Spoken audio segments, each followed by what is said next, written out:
बहुत बहुत स्वागत है आपका पीटीसी न्यूज में। मैं सुमन कश्यप आपके साथ हाजिर आपके सामने प्रदेश की तमाम बड़ी खबरों को लेकर बुलेटिन की शुरुआत करेंगे, लेकिन पहले नजर डालते हैं हेडलाइंस पर।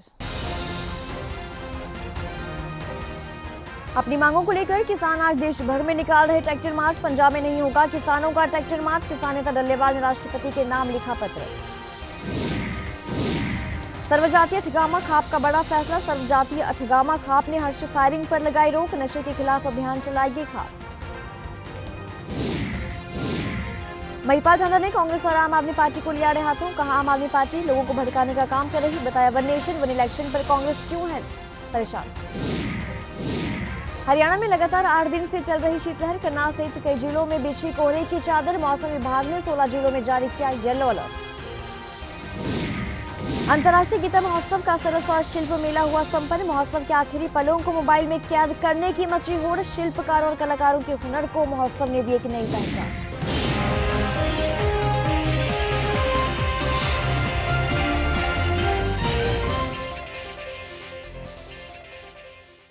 और अब खबर विस्तार से। फसलों के एमएसपी की मांग समेत अन्य 13 मांगों को लेकर किसान आज देश भर में ट्रैक्टर मार्च निकाल रहे हैं। हालांकि पंजाब में ये ट्रैक्टर मार्च नहीं होगा। सुबह 10:30 बजे से होकर दोपहर 2 बजे तक के ट्रैक्टर मार्च निकाल रहे हैं किसान। और 20 दिन से अमर अनशन पर बैठे किसान नेता डल्लेवाल ने राष्ट्रपति के नाम पत्र भी लिखा है, जिसकी कॉपी डीसी और एसडीएम को सौंपेंगे। आपको बता दें कि किसान नेता जगदीश सिंह डल्लेवाल ने 26 नवंबर को अपना अमर अनशन शुरू किया था। कुछ दिन पुलिस हिरासत में रहने के बाद वो खनौरी बॉर्डर पर ही अपना अनशन जारी रखे हुए हैं। सर्वजातीय ठिकामा खाप ने शादी या किसी अन्य समारोह में हर्ष फायरिंग पर पूर्णतः रोक लगाने का फैसला लिया है। जी हां, इसके साथ ही किसी समारोह में कोई व्यक्ति हथियार शस्त्र लेकर जाता है तो उसके खिलाफ पंचायत के द्वारा कार्रवाई करते हुए पुलिस को अवगत करवाया जाएगा। इसके अलावा खाप द्वारा नशा मुक्ति को लेकर जागरूकता अभियान चलाने के साथ साथ समाज कुरीतियों के खिलाफ विशेष अभियान चलाने का निर्णय भी लिया गया है। ठिकामा खाप घसौला की कार्यकारिणी की बैठक गांव घसौला के पंचायत भवन में प्रधान रणवीर पूर्व सरपंच की अध्यक्षता में आयोजित की गई। पंचायत में समाज हित के लिए सामाजिक कुरीतियों को दूर करने सहित कई सामाजिक मुद्दों पर चर्चा की गई। हरियाणा के शिक्षा मंत्री महिपाल ढांडा ने कांग्रेस और आम आदमी पार्टी को आड़े हाथों लिया। उन्होंने कहा कि केंद्र ने एमएसपी बढ़ाकर दिया है और पंजाब सरकार अपने किसानों को एमएसपी नहीं दे पा रही है। उन्होंने कहा कि आम आदमी पार्टी ने पंजाब के किसानों को झूठ बोलकर उनसे झूठे वादे किए हैं। कांग्रेस और आम आदमी पार्टी पूरी मंशा लेकर लोगों को बहकाने का काम कर रही है।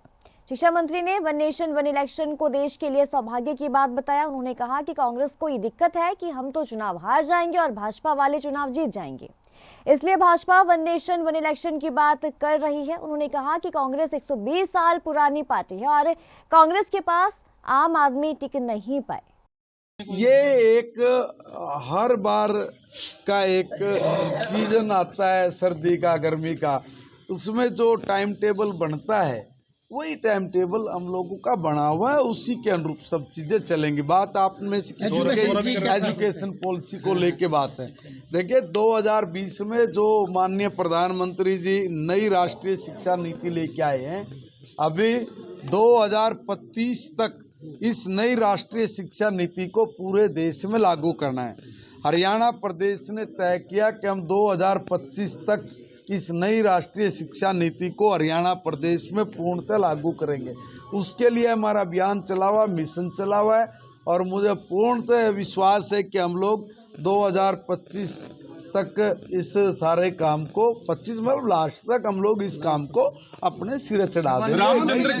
अब केंद्र सरकार ने एमएसपी बढ़ाया, अब वो स्टेट की जिम्मेवारी है कि वो अपने स्टेट में अपने किसानों को दे, तो वो व्यवस्था करे।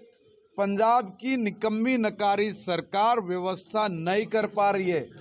चुनाव से पहले पंजाब के लोगों को सब्ज बाग दिखा दिया कि भाई हमारी सरकार बना दो।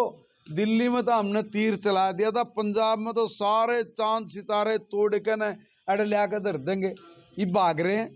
हरियाणा में लगातार 8 दिन से शीतलहर चल रही है, तो वहीं करनाल सहित कई जिलों में कोहरे की चादर भी देखने को मिली। मौसम विभाग ने 16 जिलों के लिए येलो अलर्ट जारी किया और इनमें कुरुक्षेत्र, कैथल, करनाल, सिरसा, फतेहाबाद, हिसार, भिवानी, रोहतक, झज्जर, चरखी दादरी, महेंद्रगढ़, रेवाड़ी, गुरुग्राम, फरीदाबाद, मेवात और पलवल शामिल हैं। इन जिलों में 10 से 11 किलोमीटर प्रति घंटे की रफ्तार से ठंडी हवाएं चलेंगी।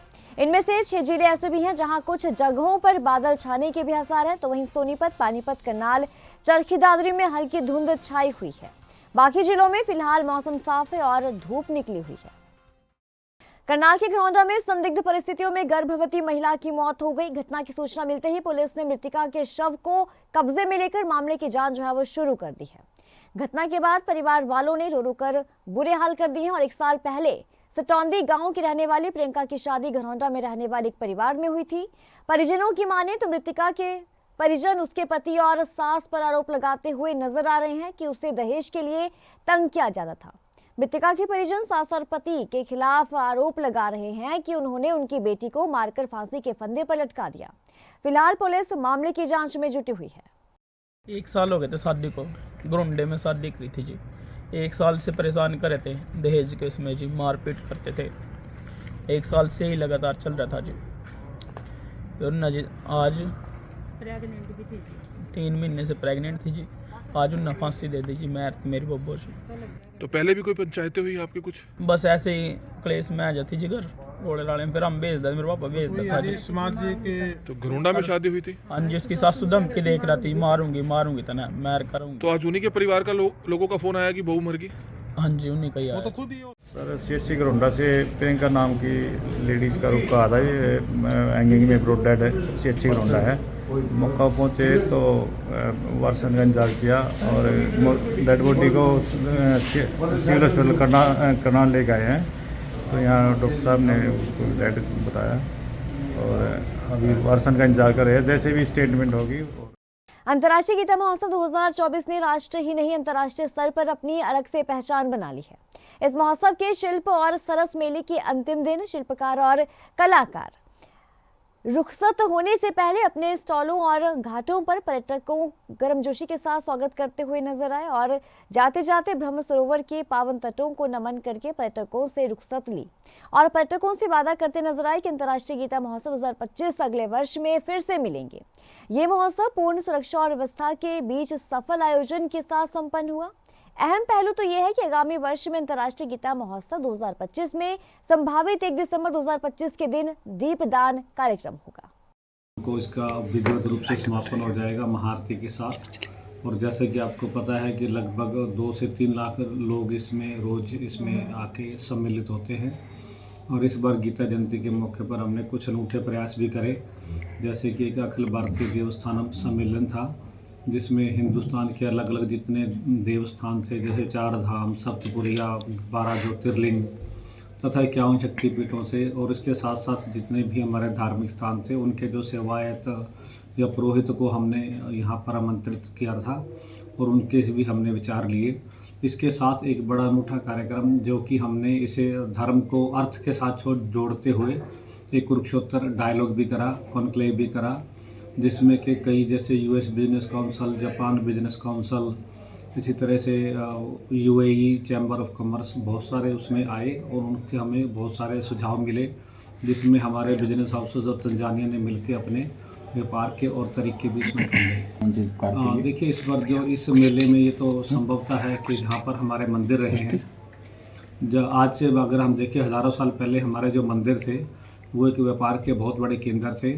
जैसे कि हम शिल्पियों को या क्राफ्टमैनों को यहाँ पर आमंत्रित करते हैं तो विभिन्न तरह से कलाकार भी आए होते हैं यहाँ पर और वो क्राफ्टमैन भी आए होते हैं, तो उनके यहाँ से अच्छी आमदनी होती है। भाजपा प्रदेश अध्यक्ष मोहनलाल बड़ौली सिरसा पहुंचे। जिला सिरसा के कोर ग्रुप के साथ बैठक हुई। तो इस दौरान भाजपा जिला अध्यक्ष पूर्व सांसद सुनीता दुग्गल सहित कार्यकर्ता भी मौजूद रहे। तो वहीं भाजपा के सदस्यता अभियान, निकाय चुनावों और मुख्यमंत्री के सिरसा संभावित दौरे और विभिन्न मुद्दों को लेकर इस बैठक में चर्चा हुई। तो अभियान को लेकर बड़ौली ने ये कहा कि प्रत्येक बूथ पर भारतीय जनता पार्टी जो है वो मजबूत करने का काम कर रही है संगठन को, और इस संगठन का पर्व है। प्रत्येक बूथ पर 250 साधारण सदस्य और 3 सक्रिय सदस्य बनाना लक्ष्य है। आगे कहा कि 18 दिसंबर से मुख्यमंत्री नायब सिंह सैनी 11 विधानसभा क्षेत्रों में धन्यवादी दौरा करेंगे। ये हमारा भारतीय जनता पार्टी का जो संगठन का पर्व है और इसमें साधारण सदस्य बनाना और सक्रिय सदस्य बनाना, 2 प्रकार के सदस्य इसमें बनते हैं। पूरे हरियाणा प्रदेश में 20,629 बूथ है। प्रत्येक बूथ पर 250 साधारण सदस्य भारतीय जनता पार्टी के बने और प्रत्येक बूथ पर 3 सदस्य सक्रिय बने। जो कार्यकर्ता 50 सदस्य साधारण बनाता है वही कार्यकर्ता सक्रिय सदस्य बनता है। इस प्रकार से पूरे हरियाणा प्रदेश में प्रत्येक बूथ पर भारतीय जनता पार्टी की जो बूथ की इकाई है उसको मजबूत करने के लिए यह हमारा संगठन का पर्व चला है।